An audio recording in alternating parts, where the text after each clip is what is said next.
बहुत बहुत स्वागत है आप सब लोगों का जीवन उत्साह न्यूज पर। आज मैं एक बार फिर लेकर चल रहा हूं आपको बंगाणा ब्लॉक के अंतर्गत एक पंचायत के एक ऐसे इशू में जहां पर कहीं न कहीं करप्शन को लेकर कोई ना कोई ऐसा एक माध्यम साफ दिखाई दे रहा है। हालांकि इसकी मैं पुष्टि अभी नहीं कर रहा हूं क्योंकि मैं पहले आपके बीच में पूरी घटना रखूंगा और जिनकी कंप्लेंट है उनको भी रखूंगा। और मैं क्योंकि बंगाणा बीडीओ ऑफिस पे आज आया हूं और मेरा इस जगह पर आने का एक और भी मोटिव है कि पंचायतों में पिछले लंबे समय से 1.5 साल से जीवन उत्साह न्यूज द्वारा बहुत ही गहराई से बहुत गहरे तरीके से काम किया गया है और पर्टिकुलर कई पंचायतों को लेकर जो करप्शंस के मुद्दे थे वो हमने सामने रखे हैं। बंगाणा ब्लॉक के अंतर्गत ही चमेड़ी एक पंचायत का पिछले साल हमने लगातार 4-5 इश्यूज रखे थे जहां पर बहुत सारी धांधलियां पाई गई थी और उसके बाद में ब्लॉक द्वारा उसके ऊपर पूरी जांच करने के बाद बहुत ही उचित कार्रवाई की गई और वहां पर पंचायत प्रधान को सस्पेंड भी किया गया। देखिए, हमारा मोटिव ये नहीं है कि प्रधान पंचायत सस्पेंड हो तभी काम चलता है। हमारा मोटिव ये है कि जो लोग हैं पंचायतों से जुड़े हुए, जिनको पंचायतें सुविधाएं देती हैं, उन लोगों का जागरूक होना बहुत जरूरी है।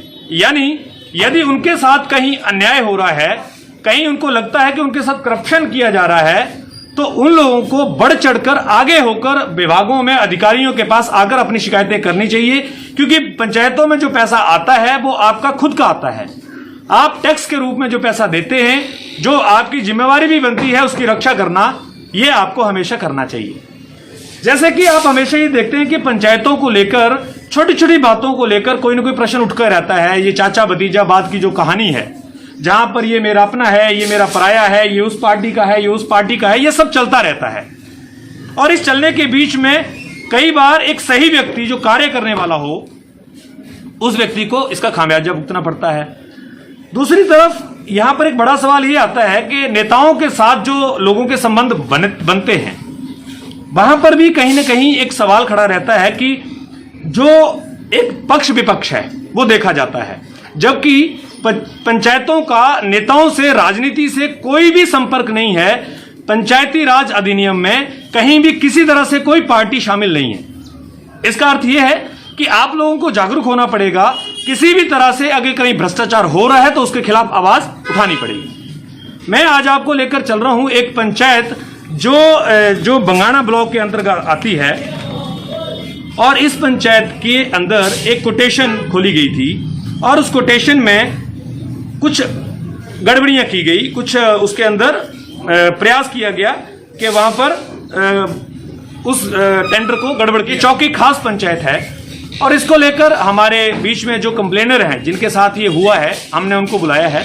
उनसे हम बात करेंगे, उनसे समझेंगे मैटर क्या था और उसके साथ साथ में फिर हम आपसे वहां के जो प्रधान हैं उनसे भी हमने कॉल पे बात करी और उनका कॉल रिकॉर्ड करने के बाद में वो भी हम आपके बीच में लाएंगे, उन्होंने क्या कहा इस इशू को लेकर। और इसके साथ साथ में जो पंचायत इंस्पेक्टर हैं, जिनको इस जांच के लिए डिप्यूट किया गया, जो करते हैं, वह भी इसके ऊपर अपना पक्ष रखेंगे, क्या इसमें हो सकता है और क्या क्या हुआ है। तो चलिए पहले आपकी बात करते हैं जीवन कुमार जी, जिनके साथ ये टेंडर के अंदर गड़बड़ी हुई है, जो इन्होंने शिकायत की है।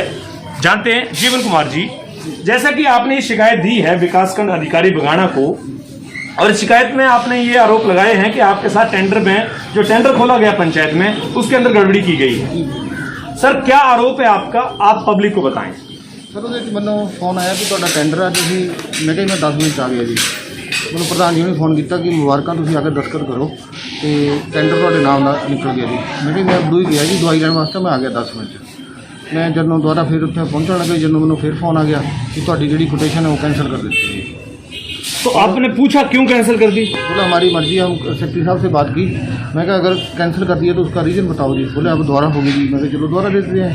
तो जो हमारी कोटेशन थी वो पंचायत प्रतिनिधियों ने पढ़ी, फिर उसके बाद दूसरे व्यक्ति को उसके रेट बताए, हमारे से भी कम वो रेट उसने भर दिए और उसको टेंडर दे दिया गया। टेंडर दे दिया गया। तो आपने जब ये आरोप लगाया उस दिन, अभी क्या वो टेंडर पे काम कर रहा है व्यक्ति? कर रहा है जी वो। अच्छा, इसके अलावा आपको सेक्रेटरी साहब से जब बात हुई, जब आपने सेक्रेटरी साहब को ये कहा कि किस रीजन से आप ये कैंसिल कर रहे हैं? मेरे को बोला हमारी मर्जी, हम कर सकते हैं। नहीं तो उन्होंने खोल भी सकते हैं, हम नहीं।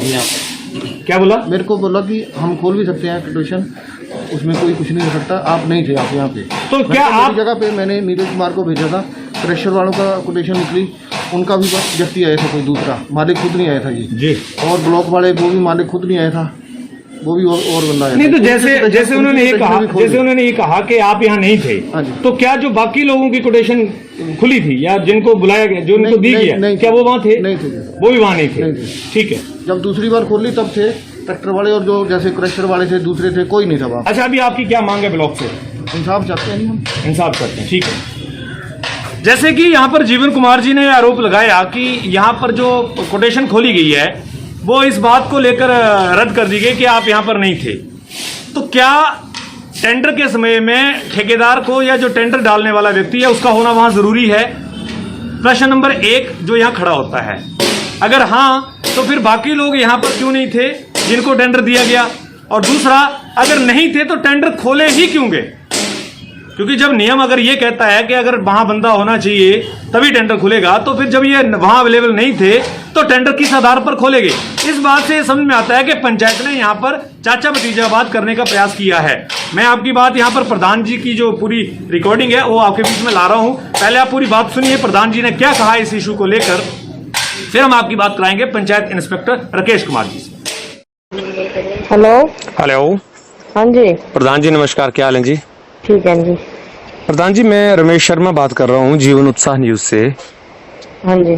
एक पंचायत का आपकी का कोई मैटर आया था जिसमें ये कोई जीवन कुमार जी हैं, हाँ जी। हाँ जी सर। जिन्होंने कंप्लेंट डाली थी कि उनकी जो कोटेशन थी डाली हुई किसी टेंडर के लिए, हाँ उस जी, कोटेशन में पंचायत में या जो भी प्रतिनिधि टेंडर निकालने वाले थे उन्होंने कुछ गड़बड़ी की है। हाँ जी सर। क्या है ये मैटर प्रधान जी? पहले पूरा मैटर बताएं आप।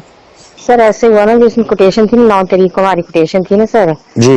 जैसे सबके पहले उसके स्टोन क्रशर की खोली, फिर ब्लॉक वालों की खोली, सबकी खोली, इनकी भी काट दी ना जी। जी। इनकी भी मैंने सेक्रेटरी ने मेरे पास दी और मैंने खोल दी। ठीक है। तो फिर सेक्रेटरी ने बोला कि जिनकी कोटेशन है 3 कैंडिडेट है, उनमें से कोई भी नहीं है। अच्छा। एज प्रेजेंट कोई भी नहीं है जी। अच्छा। फिर इन्होंने बोला पोस्टपोन कर दी कि अगली बार निकाली जाएगी। मतलब कि ये कि पहले सेक्रेटरी ने बोला खोल दो, और जब आपने खोल दी तो उसके बाद फिर उन्होंने ये एलिगेशन लगा दिया कि जो खुले हैं वो यहाँ है नहीं।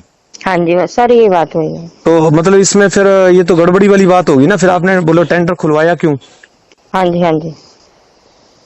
अच्छा। हमने बोला ना फिर, और फिर उन्होंने जो दूसरे वाले थे ना, जो जीवन कुमार वाले ना जी, उनके साथ कुछ बंदे थे, उसने बोला अभी वेट करो, आधे घंटा या पौना घंटा वेट करो, वो आ जाएंगे। अच्छा। तो बोला यार तीनों कैंडिडेट नहीं है तो हमने लीक आउट नहीं करनी। अच्छा प्रधान जी आपने विरोध नहीं किया इस बात का? नहीं, हमने उसको बोला, मैंने कहा थोड़ा वेट कर लो उसमें। फिर इन्होंने कहा इसको रद्द कर दो और नई कोटेशन लेंगे, फिर अगली बार निकालेंगे। नहीं तो रद्द क्यों करें? क्या रीजन? तो खोली क्यों आपने? जब कैंडिडेट नहीं थे तो आपने खोली क्यों? और ये सर यही बात है ना कि खोलनी नहीं चाहिए थी। अच्छा, सेक्रेटरी कौन है? मैं तो प्रधान हूँ सर। नहीं, सेक्रेटरी कौन है? सेक्रेटरी है जी, वो राजकुमार है सर। राजकुमार जी। तो जैसा कि आपने यहाँ पर सुना कि प्रधान जी ने अपने वर्जन में क्या कहा। प्रधान जी की जो बात है उस हिसाब से देखा जाए तो पंचायत ने सीधे सीधे तौर पर कहीं ना कहीं इस बात को गुमराह करने का प्रयास किया है। अब इसके अंदर सच्चाई क्या है तो पंचायत इंस्पेक्टर से बात करके और खंड अधिकारी से ही बात करके पता ली जा सकती है। इसके अंदर जांच की जाती है क्या इसमें होता है। लेकिन अगर ये कहीं ना कहीं इस तरह की गड़बड़ी की गई है तो फिर ये हमारे लिए बड़ा चिंता का विषय है कि अगर पंचायतों में बैठे हुए सचिव ही इस तरह का चाचा भतीजावाद करते हुए कार्य करेंगे तो फिर जिम्मेवारी कौन लेगा? यहाँ पर हम पंचायतों में हो रहे भ्रष्टाचार को लेकर लगातार जो बात करते हैं, मुख्यमंत्री महोदय के संज्ञान में भी कई बार बातों को ला चुके हैं कि पंचायतों का सीधा ऑडिट क्यों ना कराया जाए, क्यों पंचायतों के अंदर जो गड़बड़ियां हो रही हैं उनको रोकने के लिए कोई सही निर्णय लिया जाए। दूसरी तरफ ये क्षेत्र खुद वीरेंद्र कंवर जी जो पंचायती राज एवं पशुपालन मंत्री हैं, अभी उनको कृषि विभाग भी मिला है, उनका विधानसभा क्षेत्र है।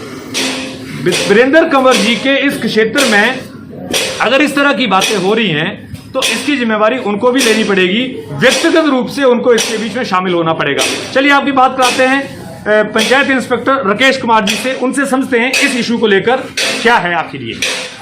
चलिए बात कराते हैं पंचायत इंस्पेक्टर राकेश कुमार जी से। राकेश कुमार जी, सबसे पहले तो आपके सामने ये सवाल आया होगा, इस इशू को लेकर कंप्लेंट आई है, हम इस पे बाद में बात करेंगे, लेकिन पहले हम नियम की बात करेंगे कि पंचायतों में जब टेंडर लगाए जाते हैं तो उन टेंडर को खोलने का और लगाने का और आवंटित करने का क्या नियम है? देखिए, ग्राम पंचायतें जो है अपने लेवल के ऊपर उसका एक नोटिस निकालती हैं, उसके बारे में अखबार में जो है दिया जाता है पिटीशनों के बारे में। तो उसके लिए एक कमेटी का गठन पंचायत लेवल पर किया जाता है। पंचायत अपने स्तर पर जो है कमेटी का गठन करके निविदाएँ जो है वो खोलती है जी। ठीक है जी। तो जैसे चौकी की जीवन कुमार शर्मा जी का जो शिकायत पत्र उस संबंध में हमें प्राप्त हुआ है, उसके बारे में पंचायत सचिव जो चौकी के हैं उनसे मैंने सारे दस्तावेज जो है वो प्राप्त कर लिए हैं और उसमें जो है जांच की जा रही है और खंड विकास अधिकारी से चर्चा करके जो भी उसके बारे में आगामी कार्रवाई अमल में लाई जाएगी। अच्छा राकेश जी, मेरा यहाँ जो प्रश्न है वो ये है कि जब निविदाएं खोली जाती हैं तो जैसे कि यहाँ पर ये जो शिकायतकर्ता उनकी शिकायत ये है कि वहां पर हमारे नहीं होने का एक कारण बताया है कि आप यहाँ नहीं थे, इसलिए आपके टेंडर को खोलने के बाद भी कैंसिल कर दिया गया है। इसके बीच में क्या सच्चाई है, फैक्ट क्या है? देखिए, अगर उन्होंने ऐसा किया है तो बिल्कुल गलत है, नियमों के विपरीत है। क्योंकि जो निविदा अगर किसी ने दिया हुआ है, अपना पिटीशन दी हुई है पंचायत में, तो वो वहाँ हो या ना हो, इसके बारे में कोई मतलब जो है कोई उसके कोई कारण नहीं होते कि वो वहाँ नहीं है। अगर उसके रेट जो है वो कम पाए जाते हैं तो उसको पत्र के माध्यम से सूचित किया जाना आवश्यक होता है। अच्छा सर, जैसे यहाँ पर ये मैटर आपने बड़ा क्लियर कर दिया कि वहाँ किसी व्यक्ति का होने का कोई जरूरत नहीं है। दूसरी तरफ इस इशू में जो बाकी पार्टी को टेंडर दिया गया है अभी, जबकि टेंडर एक बार खोलने के बाद में उसको रद्द कर दिया गया और उससे कम रेट देखने के बाद में दूसरी पार्टी को सूचित करके दोबारा टेंडर डलवाकर उस व्यक्ति को टेंडर इशू कर दिया गया। ऐसे में जिस व्यक्ति को अब टेंडर दिया गया है उसको लेकर किस तरह से रिकवरी की जा सकती है, और जो सेक्रेटरी ने जिस तरह का ये फेरबदल करने का प्रयास किया है उसके खिलाफ जांच कितने समय में पूरी हो जाएगी? देखिए, अभी जो रिकॉर्ड प्राप्त हुआ उसका अवलोकन किया जा रहा है और अगर उसमें दोषी पाए जाते हैं, जैसा मामला आप बता रहे हैं, तो खंड विकास अधिकारी महोदय के साथ चर्चा करके जो है पंचायत के खिलाफ, कमेटी के खिलाफ, सचिव के खिलाफ जो है आगामी कार्रवाई अमल में लाई जाएगी। तो कितने समय में सर ये जांच जो है वो हम मानते हैं कि ये हो जाएगी? क्योंकि टेंडर तो चला गया है, टेंडर दूसरे व्यक्ति ने ले लिया है। हाँ। तो ऐसे में अब जो पीड़ित है उस पीड़ित व्यक्ति के फेवर में आपकी तरफ से क्या जांच पूरी की करके कार्रवाई की जाएगी और उस व्यक्ति को इंसाफ किस आधार पर मिलेगा? अभी जांच जो है विचाराधीन है, 2-3 दिन में कंप्लीट हो जाएगी और जो भी निष्कर्ष निकलेगा उसके बारे में पंचायत को पत्र के माध्यम से सूचित कर दिया जाएगा। जी, बहुत बहुत धन्यवाद सर आपका। तो जैसे कि राकेश जी ने अभी आपको जानकारी दी कि 2 से 3 दिन में अगले में ये जांच पूरी कर दी जाएगी, और मेरा यहाँ जो प्रश्न है वो ये है कि जब संवैधानिक पदों पे बैठे हुए लोग, जिनको सरकारें इतनी सैलरीज देती हैं और उनके ऊपर एक जिम्मेवारी दी हुई है पूरी पंचायत की, अगर वो इस तरह का कार्य करने का प्रयास करेंगे, तथाकथित जिस तरह की बात सामने आई है, हालांकि ये तो आरोप हैं, इनके ऊपर कितनी सच्चाई है ये बात अभी बाद में निकल कर आएगी, लेकिन अगर इस तरह की चीजें की जा रही हैं तो इससे लोगों का भरोसा किस तरह से कायम रह पाएगा पंचायतों के ऊपर? क्योंकि पंचायतें ही तो हैं जो एक आम आदमी की मूलभूत सुविधाओं के लिए कार्य करती हैं, और अगर मूलभूत सुविधाओं पर कार्य करने वाले लोग ही गलत करेंगे, चाचा भतीजावाद रखेंगे और लोगों को परेशान करेंगे, तो फिर हमारे संविधान की, हमारे लोकतंत्र की रक्षा कौन करेगा? जीवन उत्साह न्यूज इस बात को बड़े जोर से, बड़े सीरियस तरीके से रखना चाहता है कि जो भी लोग गलत कर रहे हैं पंचायतों में, जो इस तरह का कार्य करने का प्रयास कर रहे हैं, उन लोगों को उजागर कीजिए, और अगर किसी तरह की कोई घटना, दुर्घटना इस तरह की आपके पास होती है तो आप संबंधित विभागों में शिकायत दीजिए। अगर आप हमें भी संपर्क करना चाहते हैं, आप हमें संपर्क करें, हम प्रयास करेंगे आपके बीच में किसी भी तरह की कोई भी घटना, कोई भी बात को सरकार तक, अधिकारियों तक ईमानदारी से रखने की, और खबर को आप शेयर जरूर कीजिएगा ज्यादा से ज्यादा लोगों तक, ताकि पंचायतों में इस तरह का जो करप्शन, इस तरह का गड़बड़ करने वाले जो लोग हैं उनको शरेआम जो है वो सरकार के सामने लाया जा सके, ताकि एक आम आदमी को, गरीब आदमी को इंसाफ मिल सके। बहुत बहुत धन्यवाद आप सब लोगों का। Thank you very much.